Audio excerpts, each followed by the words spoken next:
I'm really pleased with him. Since he's come in, he looked great when he came home. He'd had a lovely summer at grass, and he looked fab when he come back. And since then, he's never really given us a moment's worry. You know, we obviously had a touch of an injury that, you know, we needed to monitor, but he's done everything that we wanted him to do, and he's just, you know, come along exactly how we wanted him to come along. So I'm really happy with him. He come back from Ascot, and whether he had a hard race or what, I don't know, but he just didn't look how I wanted him to look. So we backed off him and said we'd probably end up giving Cheltenham a miss and head to Aintree, and we gave him a little bit of time off and got him going again. And then I just wasn't happy with one of his legs one day, and there was a little injury there, so we just had to stop.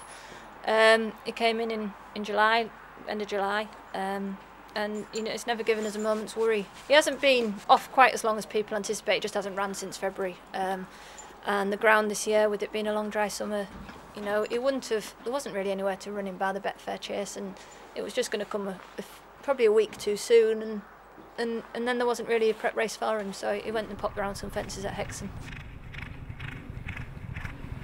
It was just to get him away from home. If he wanted to be keen or do anything daft, he never has, but it just gave him that day. He did probably just short of a mile, and he went down a bit buzzy and gave the first a little bit of air if you want to crib him, you know, and then just popped the next three in, quite settled in behind his lead horse, and he did everything right. You know, it was tacky old ground, so they didn't need to go mad fast, but it gave him a nice stretch of his legs, and he's come back and everything's been fine since. And what makes him such a great chaser? He's only had a few runs, but he's shown every time he's run over fences that he's got so much ability. He seems to run through races very easily.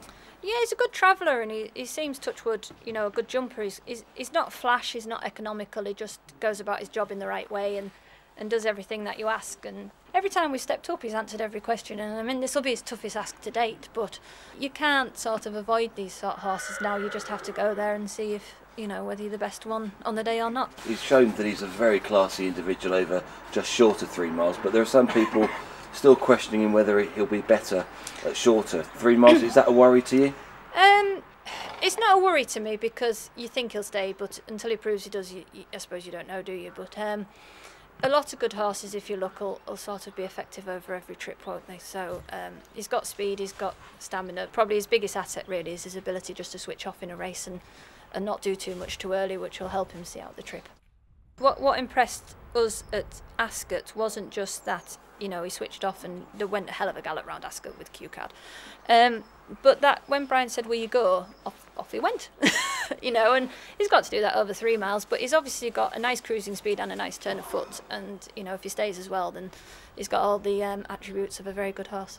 I think, given the rain about, I think as long as it's good to soft, and it's not on the quick side, I think we'll be happy to take our chance.